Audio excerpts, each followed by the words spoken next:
Bom, então eu sou a Maria Barreto, tenho um trabalho com mulheres desde 2009, onde eu integro muito sabedorias ancestrais com conhecimentos contemporâneos. Então a minha jornada começou com uma formação de coaching, quando eu engravidei da minha primeira filha, e aí o coaching foi uma ferramenta muito importante para eu me preparar para a maternidade que eu queria. E aí eu comecei a atender mulheres mães e grávidas com o coaching. Então o processo que eu vivia eu ia compartilhando com as mulheres que estavam chegando. E aí chegou um momento que eu me dei conta que eu precisava entender mais sobre esse corpo, né? Então eu fui estudar anatomia emocional e eu fui estudar útero, ovário, trompa, sangue. E aí eu cheguei num lugar que até hoje eu falo, né? As pessoas me perguntam o que é o feminino, né? Eu evito o sagrado feminino, eu acho que é tudo sagrado feminino, masculino, as pessoas, né? E para mim o feminino, ele passa muito pela nossa relação com a terra e com a lua, que para mim são as minhas mestras em relação a essa energia, né? E aí o feminino para mim ele navega nesse lugar dessa natureza cíclica perfeita. Então a gente tem inverno, primavera, verão e outono, né? A gente tem lua nova, lua crescente, lua cheia e lua minguante. No nosso corpo a gente tem menstruação, pré-ovulação, ovulação e pré-menstruação. Então a gente varia nesse contínuo perfeito. Então, o feminino dentro da gente, que, claro, se manifesta de diversas formas, né, dentro de cada corpo, de mulher, homem, qualquer que seja o gênero, mas quando a gente tem um útero, né, quando a gente tem os ovários, fisicamente ou não, mas quando a gente tem esse aparato reprodutor, que eu chamo de alta tecnologia disponível e gratuita, porque eu acho que traz para a gente uma sabedoria que a gente foi privada de ter, né? Entrar em contato com o nosso sangue, entrar em contato com os movimentos do nosso útero, que são de expansão e recolhimento, e que é o movimento da vida, só que o patriarcado atropelou tudo isso, e aí exige que a gente tenha uma produção constante, e aí que a gente adoece, porque a gente quer viver só no verão e na lua cheia, né? E a gente esquece que tem lua nova, que tem inverno. Então, enfim, todo o meu trabalho, toda a minha experiência comigo mesma tem cada vez mais se aprofundado nessa temática das mulheres, da gente resgatar esse pulso do feminino de verdade, que é resgatar essa noção de ciclicidade, né? E acho que aí sim a gente consegue romper com o patriarcado de um outro lugar, né? Aí sim a gente para de adoecer, aí sim a gente honra que quando a gente está no recolhimento, a gente tem que recolher, só que a gente briga com a força, porque o corpo, né, não sei quantas de vocês se identificam com isso, mas quando a gente está menstruado, o nosso corpo, estrogênio e progesterona diminui, o nosso corpo pede resguardo, pede silêncio, geralmente. Só que não, a gente tem 20 reuniões, faz 60 coisas, resolve numa festa, a gente não resguarda. E aí a gente tem dor, a gente tem cólica, a gente tem sangramento, a gente tem coágulo, né? Não só por isso, claro que, né, cada caso é um caso, acho que tudo isso são sintomas de várias coisas. Mas quando a gente não respeita o corpo vai avisar que não está legal. Então, assim, só dando um exemplo, eu já acompanhei muitas mulheres que tinham muita cólica pré-menstrual, que só de reconectar com o sangue, então tirar os absorventes descartáveis, né, que é uma toxina que a gente respira no nosso corpo, então intoxica o nosso sistema, os absorventes descartáveis. Além de não serem bons para a grande terra, não é bom para a nossa pequena terra, né? Então, só de tirar isso, de se relacionar com o sangue de uma outra forma, de repousar que seja 2 horas naquele dia de fluxo intenso, já vai fazer muita diferença para o próximo giro do nosso ciclo, né? Isso é uma sabedoria que nos foi tirada por nojo, por tabu, né? Não sei, assim, vocês lembram da primeira menstruação como foi? Geralmente a gente tem memórias traumáticas, né? Que é nojento, que é sujo, que pode vazar, que eu tenho vergonha, e agora a menina pode engravidar, que perigo! Né? Então, a gente acaba trazendo essas memórias para a nossa vida adulta. E aí a gente não usufrui, a gente não comunga com essa alta tecnologia disponível gratuita, que gera saúde. Né? Mas tem uma outra coisa muito interessante em relação à saúde sobre o sangrar, né? Porque quando a gente sangra, a gente tem uma camada interna no útero, que é o endométrio.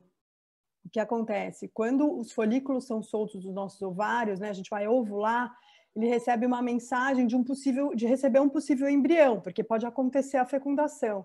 Então, o endométrio engrossa, ele faz uma caminha, como se fosse uma caminha para receber esse embrião. Quando não tem a fecundação, depois ele já recebe que ele já não é mais útil, então ele descama. É o descamamento do endométrio, que é o sangue da nossa menstruação. E esse descamamento limpa a memória, limpa a emoção. Então, se a gente entender que o nosso corpo, que as nossas células, as nossas membranas guardam as nossas memórias, quando a gente sangra, a gente está dando uma oportunidade para o nosso sistema se regenerar. E se a gente entope esse processo com hormônio, a gente perde essa oportunidade. E daí sim podem vir algumas patologias, porque a gente não está liberando espaço, a gente não está vivendo o inverno, a lua nova, esse vazio para poder gerar vida de novo. Então, assim, a saúde reprodutora da mulher tem tudo a ver com a saúde emocional, psíquica e física também, principalmente porque os hormônios são todos correlacionados. Né? Existe uma sabedoria hormonal no corpo, que a gente não precisa entrar em detalhes agora, mas existe. Então, o fato da gente sangrar e poder honrar esse sangue, agradecer por essa limpeza também, né? E entregar para a terra, enfim, fazer o que você quiser com ele, mas eu sempre recomendo a gente plantar a lua, que é um outro tabu, que é uma coisa que eu tenho falado mais.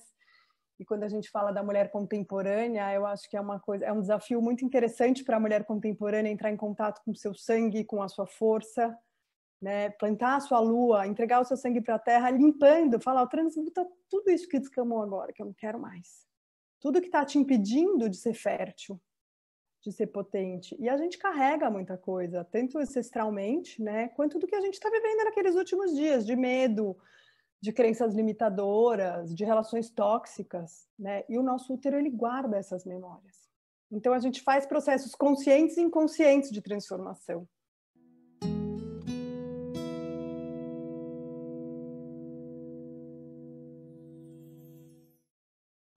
Bom, e aí eu comecei a estudar isso tudo e fui me aprofundando em várias linhagens. Eu fui para Ayurveda, fui estudar taoísmo, eu estudei com uma colombiana que eu gosto muito, que chama Sadi Hurtado, que mistura também tantra com taoísmo, com medicinas orientais. Aí eu fui fazer Theta Healing, eu fui estudar com algumas abuelas as ervas, o poder das plantas, o poder de cura da floresta. Mas aí foi isso, eu tive a minha primeira filha, entrei nesses estudos, aí tive meu segundo filho, que hoje está com 8, e segui nesses estudos. O que aconteceu foi que em 2015 eu tive um acidente de carro muito, muito sério, que eu mesma causei. E até no livro eu conto ele, porque para mim ele foi um processo iniciático. Ele não veio à toa na minha vida, ele foi extremamente útil. E outro dia eu estava conversando com uma amiga, eu falei, se eu voltasse atrás, eu não tiraria da minha história. Assim. Foi muito desafiador, mas foi muito profundo o convite que eu recebi para ficar comigo mesma. E aí eu acessei um lugar de sabedoria, de fé, assim, de entender o meu corpo de uma forma assim que eu nunca tinha me conectado, né? Enfim, eu corri o risco de não andar e eu falei, eu vou andar. Eu vou fazer, a gente vai se regenerar. E fiquei lá 62 dias no hospital, eu e meu corpo, tipo, brothers, assim. E foi um mega de um processo, e aí, claro, depois eu saio de um processo desse, de um mega mergulho, né, uma lua nova gigante, eu brinco, um grande puerpério, e fui para a vida, e aí seguimos, continuamos, e a gente sempre quis ter uma terceira filha, mais um filho, e a gente teve uma terceira, que hoje tem 3 anos, e aí aconteceu uma coisa muito doida, porque o puerpério, né, que a gente chama, que tem a ver com esse pós-parto, era uma coisa que eu conhecia, mas eu não tinha me aprofundado nesses processos iniciáticos da mulher, porque eu já estava trabalhando com muita coisa em relação aos processos que a gente vive, desde patologias, miomas, endometriose, mulher que quer engravidar, relações de abuso, relação com sangue, né, gestação, não conseguir gestar, enfim, todas essas coisas já estavam no campo, mas o puerpério ainda não tinha, né, a própria menopausa já estava no campo, que eu estava trabalhando, mas o puerpério não tinha mergulhado. E a nossa parteira, que é uma mulher que eu amo e que eu honro muito, que chama Jéssica Nunes, virou para mim e falou assim, Mar, estuda esse negócio aí, mergulha. Você quer? Ó, vou te contar tudo que eu sei sobre isso. E aí eu falei, eu confio nela, eu falo que é uma das poucas mulheres que eu obedeço. E aí eu mergulhei no tal do puerpério. E aí o puerpério é uma grande lua nova, é um grande inverno. E quando as avós falam do resguardo, da quarentena, elas têm muita razão no que elas estão falando, porque depois que a gente dá a luz, né? A luz passa pela gente, então a gente está com os nossos corpos abertos, com todos os nossos canais abertos. Então a gente, depois, né, de uma grande lua cheia, veio uma lua nova. A gente sabe que depois do verão veio o inverno, né? Então depois que eu, enfim, com muito mais consciência do que meu primeiro, né, segundo parto, mas eu vivenciei isso no parto da Ana, eu mergulhei assim, eu fiquei 7 dias sem celular, 40 sem sair de casa, 3 meses resguardada. E eu fui entrando em lugares muito profundos meus, assim, do que eu tinha vivido, da minha relação com a minha mãe, do meu casamento, da minha relação com a minha primeira filha. E quando a gente tem uma filha mulher primeiro, é bem intenso, né? Essa alquimia uterina também. Enfim, relação com a minha irmã, meu trabalho. E eu comecei a escrever no notes do celular. Tudo que eu estava vivendo. Aí passaram, sei lá, acho que eram 6, 7 meses. Eu cheguei para o João, e o João, meu marido, eu falei assim, olha o que eu fiz. Aí eu tinha escrito um monte de coisa, daí eu falei, acho que isso aqui, não sei, vou escrever mais, mas daí acho que ele me fez uma provocação, isso é um livro, pode ser um livro. Eu falei, então acho que eu vou escrever um livro. Daí eu falei, não vou escrever um livro, volta. Então eu fiquei um tempo também relutando, mas o livro estava escrito. E aí foi muito maluco o processo de criação. Por que eu estou trazendo isso? Porque o que eu aprendi, e isso eu já sabia tecnicamente, mas eu nunca tinha vivido com essa intensidade, que depois que a gente resguarda, o pulso criativo, ele vem muito, muito forte e muito alinhado. Se você perguntar para mim como você escreveu esse livro, eu vou falar, não sei. Não sei. Mas, assim, é claro que depois que eu escrevi, eu chamei uma jornalista para me ajudar a organizar o fio da história, né? Como que a coisa foi se compondo, etc e tal. Mas o tal do puerpério, além de ajudar a gente a integrar todas essas forças, para mim ele teve um grande valor criativo, de expressão no mundo, porque tem uma morte quando a gente pare, né? E aí foi um renascimento, foi o mais leve dos três, assim. O meu segundo puerpério foi tretíssima, foi muito desafiador. Era um bebê e uma criança de 2 anos, né? E eu não tinha muita noção do que era isso, resguardei nada e só tomei. Assim, foi assim, de eu querer, assim, de eu ligar para o João e falar, olha, ainda bem que tem grade na janela, porque senão eu teria jogado ele da janela, sabe? Uma coisa muito forte, né? Que hoje eu falo com tranquilidade, mas eu trabalhei muito a minha culpa também nesse processo, né? Então, assim, e aí, por que eu estou trazendo o puerpério? Eu acho que essa coisa da pausa e do resguardo é algo muito importante para a nossa salubridade. E a mulher contemporânea esqueceu disso. A gente não sabe pausar, a gente não sabe parar. E quando a gente ainda tem a oportunidade de parar, a gente às vezes não sabe nem o que fazer. Tipo, calma, e agora o que eu faço? E o celular, nessas horas, não é uma boa ajuda. Pelo contrário, ele é ótimo se a gente sabe usar, mas nesses momentos de ficar só, né? Eu gosto muito que a Selmar tem uma música que ela fala sempre só e não sozinho, né? A gente entende que ficar só não é ficar sozinho, mas é ficar só, né? Só que a gente surta. Mas como isso é regenerativo? Mas eu sinto que a pausa, ela é parte do processo, na verdade. Nem sei se é que ela traz o benefício quando ela é honrada, sabe? A expansão e o recolhimento, né? O dia e a noite. A gente dorme à noite, né? Geralmente. A gente está acordado de dia. Quer dizer, a nossa vida ela é feita de expansão e recolhimento e pausa. Então, para mim não é nem uma questão de inserir a pausa, é de resgatar o ritmo biológico. É que a gente foi ficando tão enlouquecida que a gente acha que o ritmo biológico é acelerado, né? E o mais louco, a gente faz isso com as crianças, que tem um ritmo biológico muito lindo, a gente começa, agora não sei o quê, agora não sei aonde, agora não sei aonde. Ah, mãe, pera um pouco, não dá tempo, vamos lá, agora tem isso, agora não sei aonde. Não tem ócio, né? Não tem brisar. Mas tipo assim, um fica provocando, você tá fazendo, tô brisando. E todo mundo tem permissão para brisar lá em casa. Mas a gente precisou chegar nesse assunto, nesse acordo. Porque eu não deixava o outro brisar. Brisar era como se fosse inútil. Eu não faço nada, então isso é inútil. Para quê? Porque a pausa não é remunerada, né?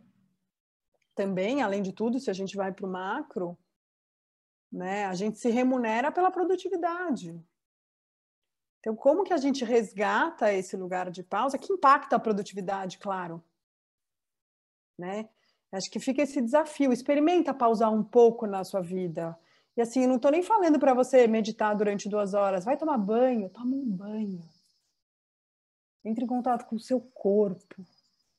sabe? Passa um óleo no corpo, sente o seu corpo. Vai comer? Come. Come comendo. Não come no celular, não come pensando no que você tem que fazer. Porque é isso, né? A gente também, junto com esse assunto da pausa, a gente perde qualidade de presença, porque a gente não vive mais o agora. A gente ou vive o ontem ou o amanhã. E é muito louco, porque a nossa mente foi condicionada a isso, porque a criança vive o agora, a gente já viveu o agora perfeitamente. É que esta cultura tira a gente desse lugar, né? Então, é um desafio mesmo. Como que eu me proponho a ter 10 minutos de pausa no meu dia? Né? E, de certa forma, essa pandemia foi um grande convite ao puerpério da humanidade, né? E a gente tentou ano passado, parece que a gente não conseguiu, agora a gente vai ter que tentar de novo, porque a gente não está aprendendo o que precisa, né? Enfim, acho que essas reflexões são muito importantes dessa exigência pela produção constante que o patriarcado traz. E como que a gente honra esse feminino integrado com esse masculino, né, que expande e recolhe, né, que pode fazer esse movimento de expansão e recolhimento. Não é só expansão a vida. Só que na nossa cultura é. Então é muito difícil a gente ir contra o sistema. Então, quando as coisas fecham, fica fácil recolher. Agora, vai recolher quando tudo está acontecendo. É muito difícil.